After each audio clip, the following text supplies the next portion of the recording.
Forget about it. All-time low, and it was Pendulum, Propane Nightmares before that. BBC Radio 1. Now then, feet up, Friday audience. Please Jimmy welcome along. Savile. Now then. Please welcome. Cracking reference there to anyone under 52. Please welcome Ricky Gervais. You were the surprise guest today. Really? Yep. Although I read on Warwick Davis's Twitter at approximately 4 o'clock yesterday that you were coming on the show, so... Well, there you go. Nothing's secret anymore, is it? That's it, so welcome back. Oh, my pleasure. It's an absolute delight to have you back on the show. It's like Fridays are good because you get the audience in here, and you can also confirm to yourself that they're not the same audience every single week. No, they're not. They're completely different. They seem happy today. Or is it just the same people in really bad moustaches and sombreros? Just, this is the same crowd as Oh, wait a minute. No one would know. No. Anyway, last time I saw you, it was on the set of Life's Too Short. Oh yeah, you came down to saw a bit of filming, didn't you? That was great. You were filming. We were filming one of the dates. Warwick goes on a blind date. Was that it? There was a bit involving a stunt that he did. Yeah. Don't give it away. I won't give it away. It was a very good stunt. It's on Twitter now. It's already on Twitter. Warwick Davis probably put it on. Yeah. In his form. Yeah, no, we finished. We're editing at the moment, and yes, it's going very well. Is the whole thing done? Yeah, we're just halfway through, the tweaking it, and that'll be out in October. Okay. A fake documentary, sort of like The Office. Quite good at them. Yeah, a return to that. We sort of crossed The Office with extras. And Brilliant. what do you get? Yeah, exactly. It's sort of like that. The Office, I suppose, reflected those sort of quaint docu-soaps of the 90s where it was normal people getting their 15 minutes of fame. This reflects more modern documentaries where people live their life like an open wound to get a bit more profile. And Warwick plays a twisted version of himself. His career's on the slide, the films aren't coming in, he's got a massive tax bill, he's getting a divorce. And myself and Steve are in it, really, as a conduit to sort of Hollywood. The joke is that people we've ever worked with, everyone we've ever worked keeps coming around and saying, you do any more extras, you do any more The Office, and he's one of those people, and that's where he bumps into people like Liam Neeson, Johnny Depp, Helena Bonham Carter, Steve Carell's in it.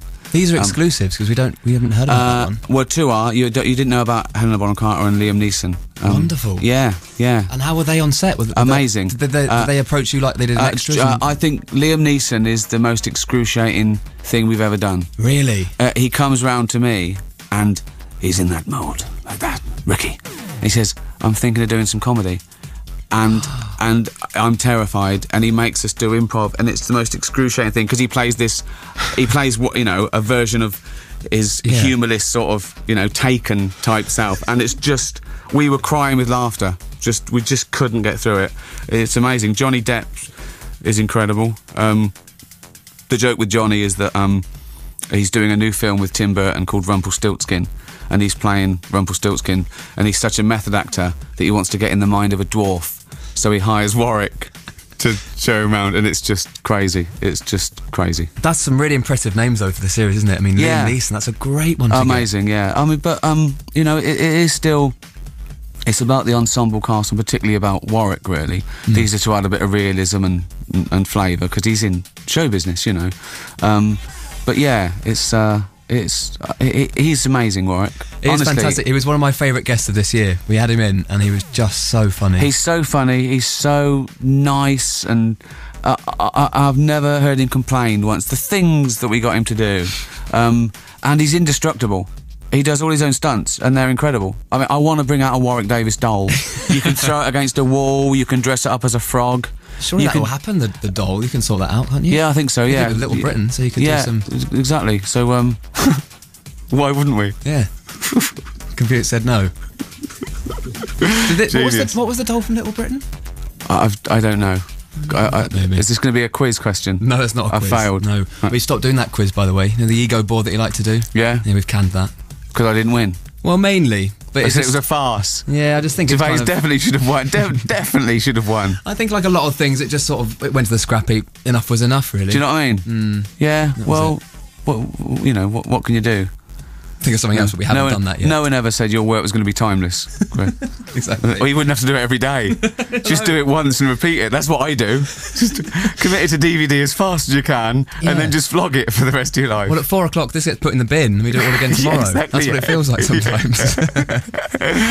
So, speaking of radio bits, you've got another podcast.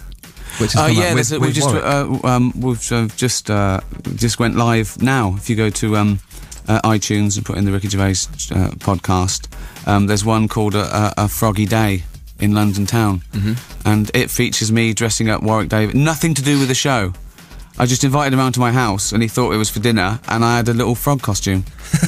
And was it for an infant? Yeah, it's just a little baby frog, and we had to squeeze him in it. There's some bits that you can see a bit squozen, as Carl would say.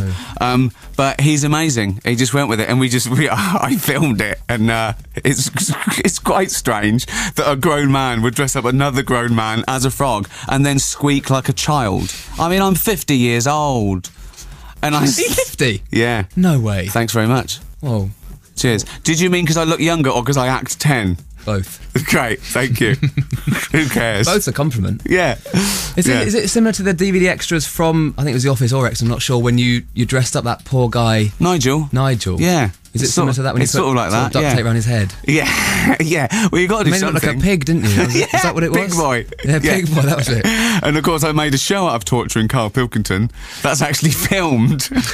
Now, this might be an off-air conversation, but you know Nigel, who you dressed up as a pig, as Pig Boy? Does he work for the BBC? No. Is he a freelance editor? Yeah, freelance, yeah. But he probably does do stuff for the BBC, right? But I don't know. Because I see him I think I keep seeing him all over the place. I think it was at Glastonbury. Hold on, is he on all fours, tied up, eating an apple? Yes. That's him. Oh, it was him. That's him, yeah. Well, I keep walking past him and I go, all right, oh no, I don't know you. I've seen you from Ricky Gervais dressing up as a pig and duct tape around your nose. That's how I know him. But I don't know, there's not a really good end to that conversation. He's very proud. He's very proud. His kids must be so proud of him. Yeah, exactly. I was at work today. Yeah. Ricky Gervais put duct tape around my ears. It's a living, isn't it? Did he get a cup of the DVD? Yeah, of course he did, yeah. He got a free sandwich. So the new podcast, is that a free podcast? Or? Yes. Oh, it is? Yeah, okay, yeah. It's just for a laugh, really, but nice. yeah. Okay, I'm going to play